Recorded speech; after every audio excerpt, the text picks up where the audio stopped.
Our first guest this week has long been a great friend of the University of Notre Dame and currently teaches a class with Jack Swarbrick in the Mendoza College of Business. Ken Schanzer began his career at NBC Sports in 1981 as Vice President of Talent and Program Negotiations. He then spent the majority of his career with NBC before retiring as President of NBC Sports in 2011, a position he held for 13 years.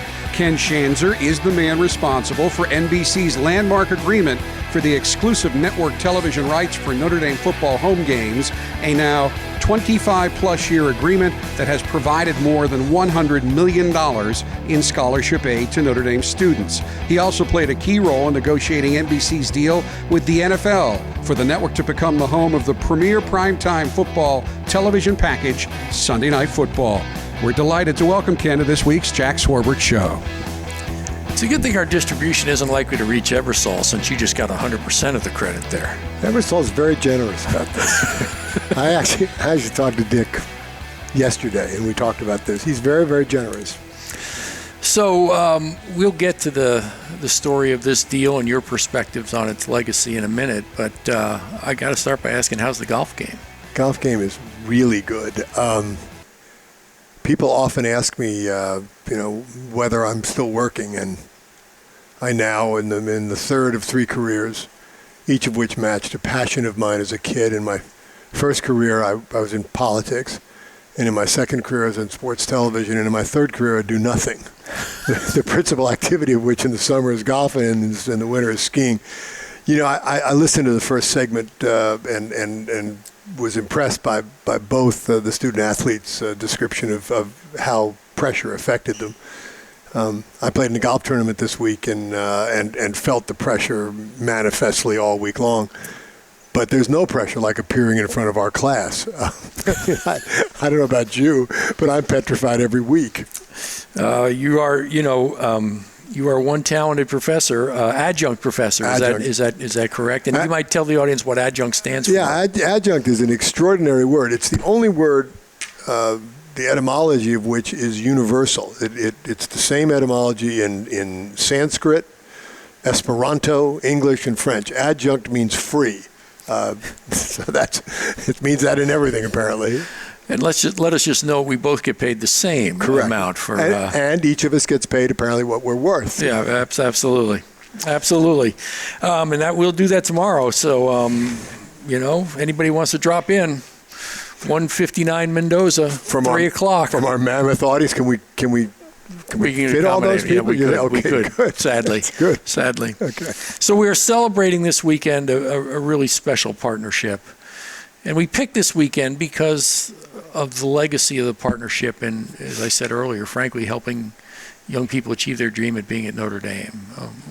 The university has chosen over that time to take what is now $100 million in proceeds from that relationship and fund undergraduate scholarships. So let's start by taking us back to the beginning. How did this come to be? Well, it's actually very interesting.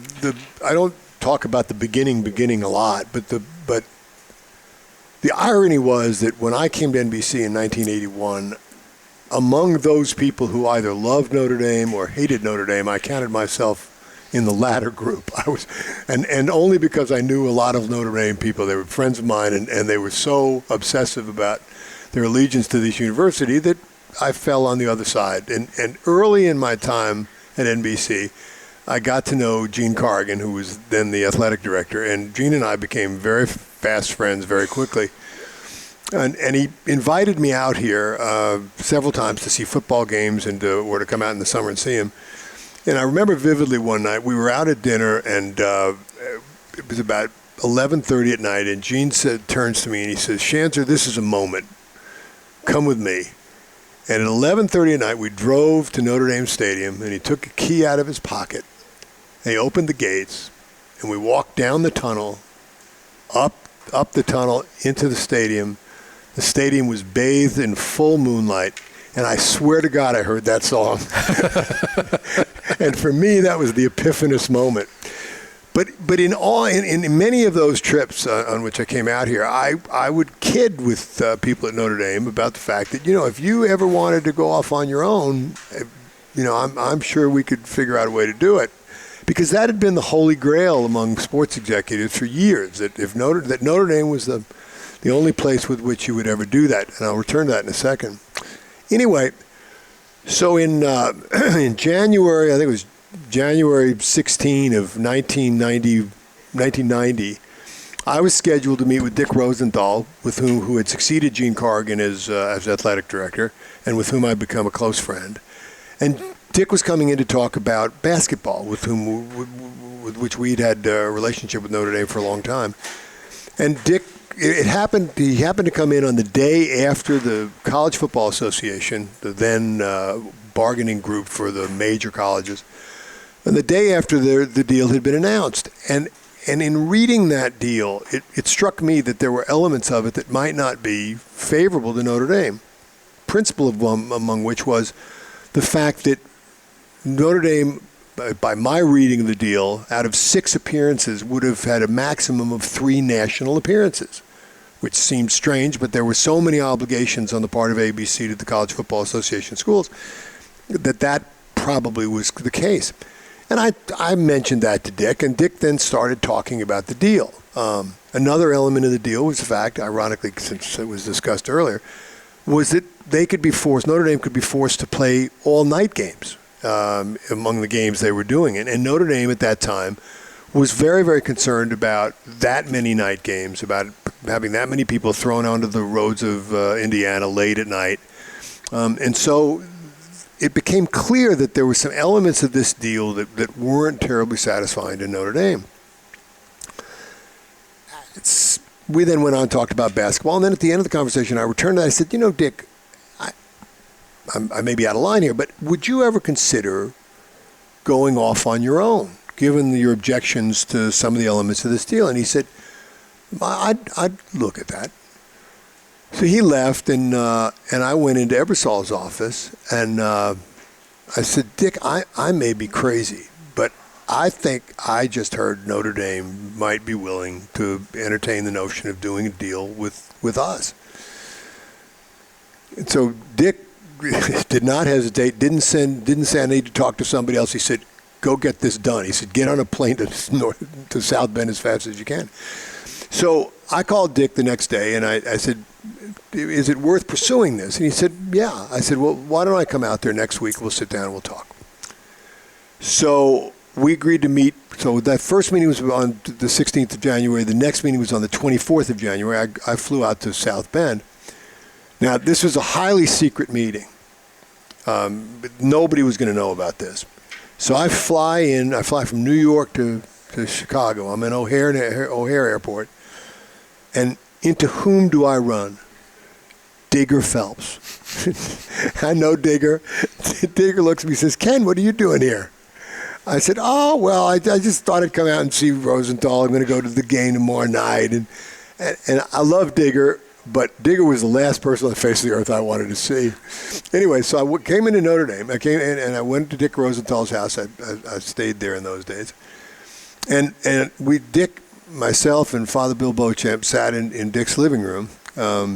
Dick and Bill on one side and me on the other. And I took out a yellow pad and I said, let's do the following. I said, I'm going to draw a line down the center of this page. Let's talk about why doing a separate deal with NBC might make sense for Notre Dame. And let's talk about why it will not make sense. And let's be brutally honest about both pieces of this. I said, but let's make one other rule. Let's not talk at all about money. Let's not talk about what the deal might be. I mean, because you need to make this decision based upon whether or not it's the right thing for the university. And I'm not here to convince you one way or another. Let me make it clear. I want to do this. We would love to do this. But if you're not comfortable doing it, if this doesn't make sense for your university aims, then we shouldn't be talking about it. And I don't want anybody ever to say that you were enticed by our providing a certain amount of money to do the deal. So we spent the next 3 hours discussing what was good about the deal and what was bad about the deal. I mean, there were clearly the elements I discussed before. We wouldn't force them. We would in the original deal, there was no provision for any night games. We said we would never play at night. All games were going to be national. All games were going to be broadcast. They're all going to be nationally broadcast. There were some other elements of the deal. On the negative side, we dealt very, very openly and honestly about the enmity that might be created among other schools and among the universities in the country, what it might do to Notre Dame's reputation. So we talked very, very frankly and openly for 3 hours. And at the end of the 3 hours, I looked at Father Beauchamp and I said, Bill, where are you? And Father Beauchamp said, well, I came in at a 4. I'm going out at a 7. And I resisted all attempts to show any emotion whatsoever. Dick Rosenthal and I later went to a Wichita State Notre Dame basketball game. Father Beauchamp left. And before we went to the game, I went up to my room to change, and I got to my room and I almost screamed, "Oh yes, this is going to happen! This is going to happen!" Called Dick that night, Ebersol that night, and said, "Dick, it is possible." We met on the 24th of January. We stayed in touch with Dick. He talked to Father Malloy. Father Malloy was supportive. They went to talk to Dick. I guess they didn't talk to Dick Schultz, the head of the NCAA, yet. They considered it internally and called me and said, we're prepared to do this. On the 31st of January, Dick Rosenthal came in. We sat down, and I never said this, but it took us 15 minutes to make the deal. We made a proposal. Dick approved it. Dick agreed to it. We did some details, but it was done that quickly. And we announced it on February 5th to the nation. In the aftermath of that, I had a pre-existing dinner planned with the commissioners of the Pac-12, the Pac-10 in those days, and the Big Ten, Jim Delaney and Tom Hansen. And we agreed to have the dinner even though it was clear we had now charted our course. And at dinner, Tom Hansen said, I don't know why you made that deal with Notre Dame. You could have made that, you could have made a deal with anybody else like that. And Delaney looked at Hansen, I'll never forget this, and he said, no, Tom, there's only one school in America with whom you made this deal, and that's the deal that Ken made. And that's the story of the deal. Do you think it'd last this long? I hoped it would. In the aftermath of it, interestingly, a lot of the people who were very much opposed to it ended up walking down courses that were remarkably similar. Mm-hmm. So a lot of the scorn that was attached to it was quickly abated. And some of the people who were most vociferous in their opposition later came to the view that from the university standpoint, it was very much the right thing to do and served a long-term interest of the university. I can't speak for the university, but I've always been a believer in how important independence is to Notre Dame. I think it makes Notre Dame special, or that's not fair. It confirms how special Notre Dame is. It underscores how special Notre Dame. Notre Dame is special. This just is one more attribute, one aspect of it, and I think its independence is critical to that. And so, I'm delighted that it's lasted this long. And from a very selfish perspective, it's kept me very, very involved and close to the university. And in terms of my life, it's probably one of the most enduring, if not the most enduring, relationships that I've ever had. So I'm delighted. Hope you guys are. Ranks right up there with teaching in the Mendoza School of Business. It's less. No, that's not fair. It's less the teaching as it is teaching with you. Were I simply a lonely solo adjunct professor, I must say I would be alone and I would be desperate. But having you there as a crutch is extraordinarily important to me. And finally, as we take a break here, you've made many contributions to this university, of course, this deal, high among them, the role you now play helping educate young people. But you also contributed 3 very bright Notre Dame alums, which we are proud to have had be at this university. Am I allowed to tell the story of my... So It's great. Quickly, though. No, I can do it quickly. So I sent 3 children here, and when my 3rd child, Peter, was accepted, I was called by the university and told that he had been accepted. And I asked, it was Lou Nani who called me, and I asked Lou whether I would be the parent with the most children on campus, because I was going to have 3 at one time. By the way, I am not a beneficiary of the $100 million scholarship fund. Right. I'm on the other side of that equation. But anyway, so I said to Lou, will I be the parent with the most children on campus? He says, we have a lot of big families. I said, I guarantee you this, I'm going to have the most Jewish kids on campus. And with that, Ken, we thank you, and thank you for all you've done for this university. Thank you for being a guest tonight, and we'll take a break. And when we come back, we'll come back with the segment the audience has been demanding all along, one without me participating in it.